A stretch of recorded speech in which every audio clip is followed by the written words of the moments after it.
Meeting बुलाने का तो फैसला हुआ है, और फैसला इसलिए क्योंकि मैं पिछले 2 साल से दोनों ज़िलों में लोगों से मिल रहा था, लोकसभा के चुनाव की तैयारी कर रहा था, और उसमें मुझे दूसरे दलों के जुड़े हुए लोगों का भी समर्थन मिला।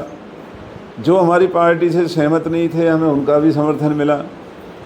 तो अब इलाके के लोगों ने कहा है कि भाई इसमें कोई कुछ कहता है, कोई कुछ कहता है, तो हमारा ये फ़र्ज़ है प्रजातंत्र में अपने इलाके के दोनों ज़िलों के उन सभी लोगों को बुला करके उनकी राय ले करके और फिर इलाके की राजनीति की बात करें। मंत्री जी, टिकट आपकी किसी कारणवश या कोई भी बात वजह रही हो, टिकट नहीं पाई आपको, लोगों में जनता में रोष देखने को मिला? नहीं, वो स्वाभाविक रोष हुआ करता है, क्योंकि पहले कोई कैंडिडेट ही नहीं था।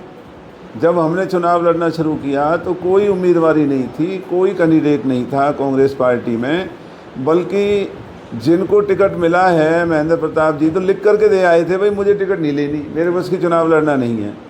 लेकिन ये पार्टी का फैसला है, तो उसमें हम इतराज़ नहीं कर सकते। पार्टी ने अपना फैसला लिया है, और अब हमें अपने इलाकों के लोगों को, जिनका 2 साल हमें साथ मिला, जिनका आशीर्वाद मिला, अब हम उनको भी अपने साथ करेंगे और उनसे सलाह मशवरा करने के बाद ही फिर अपनी अगले कार्यक्रम की घोषणा करेंगे। मंत्री जी, अभी हालांकि बयान आए हैं केजरीवाल जी के, जो कांग्रेस प्रत्याशी महेंद्र प्रताप जी हैं, उनके लिए बोला है कि कोई बड़ी चुनौती नहीं है। देखिए, ये जो बीजेपी के नेता हैं, उनकी आदत है बड़ बोल बोलने की।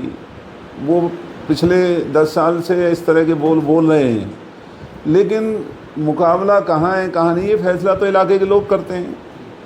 तो जब अभी तो नामांकन भी नहीं हुआ, जब नामांकन होंगे, हर उम्मीदवार मैदान में उतर जाएगा, तो पता चलेगा कि कहाँ जनता खड़ी हुई है, कहाँ पार्टी खड़ी हुई है, तो उस वक्त अपने अपनी बात कहेंगे।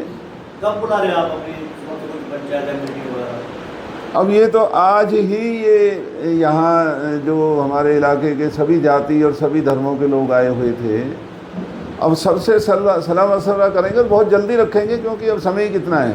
सोशल मीडिया की बात करें, आपके समर्थक एक बार कई अधिकांश ये कह रहे हैं कि करण सिंह दलाल को राजनीतिक दलों से पीछा छोड़ाकर निर्दलीय चुनाव लड़ना चाहिए। मैंने आपसे अर्ज किया, मैं तो फिलहाल कांग्रेस पार्टी में हूँ, लेकिन अगला कदम क्या होगा ये इलाके के लोग करेंगे, मुझे अधिकार नहीं है। इसीलिए इलाके की पंचायत को हमने बुलाया है, और जो भी फैसला होगा आप लोगों को भी बुलाएंगे, आप लोगों के सामने ही सारी लोग अगर कहेंगे कि निर्दलीय लड़ जाओ तो लड़ लोगे आप? नहीं, ये बात आज नहीं कह सकते ना। नहीं, ये तो फिर इसके तो मायने ये हो जाएंगे, भाई आप तो अपना फैसला करके आए हो। ये मेरा काम नहीं है, ये मेरा काम नहीं है। ये फैसला तो अब आने वाले दिनों में जल्द ही, जब भी पंचायत बुलाएंगे वहाँ पर ये फैसला होगा, आप देखना। जब टिकटों को बंटवारे की बात होती थी पहले चुनावों में, इस बार भी तो ये कहा करते थे कि जाटों को 4 कैंडिडेट को हम सीट देते हैं, टिकट देते हैं, 5वां क्यों? इसलिए देखकर सिंह दलाल को ये ऑब्जेक्शन आप ये लगता था साइंटिफिक। देखिए, मैं, लेकिन अब 4 में से भी 2 जाट कैंडिडेट को टिकट मिली है। खुदानी साहब, मैं जाति की राजनीति नहीं करता, और ये राजनीति लोगों की होती है, लोगों की भावनाओं की हुआ करती है। हम सभी विचारों से बंधे हुए लोग हैं, हमारे साथ हर बिरादरी का आदमी है, तो हम ऐसा काम नहीं कर सकते कि मात्र जातियों का नाम लेकर के और हम इस तरह की बात कहें। हम पढ़े लिखे आदमी हैं, हमने राजनीति की है, राजनीति का सम्मान किया है, और जब भी पद मिला है पद की मर्यादा का ख्याल रखा है। तो हम कोई भी ऐसा काम नहीं करेंगे जो इलाके का हित हो, लेकिन करेंगे सबसे विश्वास में लेकर के, सबसे बूझ करके बात कर। मंत्री जी, बात करें जिस तरीके से लगातार 2 साल से आप तैयारी करते लोकसभा में, इस तरीके से टिकट आपको मिलना, कहीं ना कहीं एक नाराजगी आपके मन में किसी? नहीं, मुझे कोई नाराज़गी नहीं है, क्योंकि ये तो पार्टी ने देखना होता है, और पार्टी के अंदर विचारधारा होती है। मैं राजनीति करता हूँ पार्टी से ज़्यादा अपने इलाके की इज्जत की।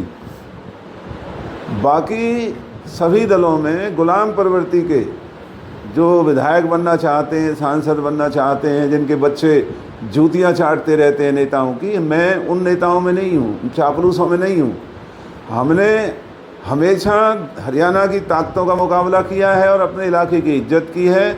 वही भाव पहले था, वही भाव आज है। हम अपने इलाके की गैरत इज्जत को गिरवी नहीं होने देंगे। इस इलाके के कुछ तथाकथित नेता हैं जो एक आध दफ़ा विधायक बने हैं या बनना चाहते हैं, वो और उनके गुलाम औलादे हैं, वो गुलामी इस इलाके की करवाने के लिए दुष्प्रचार करते हैं। लेकिन हमने ये काम कभी नहीं किया, ना होने दिया। हम इलाके का मान करते हुए, इलाका जो कहेगा, इलाका बड़ा है, हम वो काम करेंगे। नहीं, अब ये जो हुआ है, मतलब ये तो पार्टी ही बता सकती है कि ऐसा क्यों हुआ। बहरहाल मुझे कोई नाराज़गी नहीं है। देखिए, ये जो भिखारी वाली बात, जो मैंने भी वो वीडियो देखा था, तो जो व्यक्ति अब तक इतने घमंड और इतने अहंकार में रहा करते थे, आज वो इस तरह की जो बात कर रहे हैं, तो उनका व्यक्तित्व दिख रहा है कि ये क्या व्यक्तित्व के लोग हैं। वोट भिखारी बन के नहीं मांगनी चाहिए, समाज का सेवक बन के लोगों की उम्मीदों पर खरा उतरने की बात करनी चाहिए। अगर आप पहले ही भिखारी बन गए तो भिखारी किसी का क्या काम करेगा। वहाँ देखा भी गया है कि पहले कहते जातिवाद पे हम वोट नहीं मांगते, लेकिन वहाँ सीधा सीधा जातिवाद को आगे करते हुए वोट नहीं दिया। गुर्जर में भाई भाई ये कहा गया, इंशाअल्लाह का नारा भी लगा, इंशाअल्लाह का नारा भी लगाया।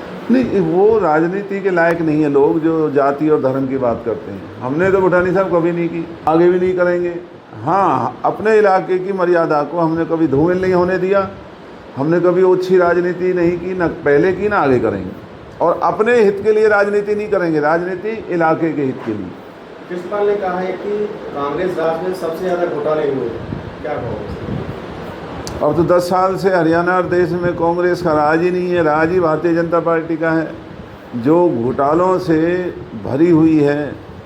तो कृष्णपाल जी को ये बात शोभा नहीं देती। अब चुनाव आ गया है तो उन्हें अपनी उपलब्धियां लोगों को बतानी चाहिए। कांग्रेस ने गलतियां की हैं तो लोगों ने उनको दंडित किया है, तो अब उन्होंने जो किया है उस काम की फहरिस्त लेकर के वो लोगों में जाएं और बताएं, ये है वक्त। साइड में जो आप देख रहे हैं YouTube channel, Facebook page, Instagram और एक्स हैंडल यानी कि ट्विटर हैंडल, पूर्ण नाम है। इसको आप लाइक करें, फॉलो करें, कमेंट बॉक्स में जाके एक प्रतिक्रिया दें, इस लिंक को ज़्यादा से ज़्यादा शेयर भी कर दें। धन्यवाद। जय हिंद, जय भारत।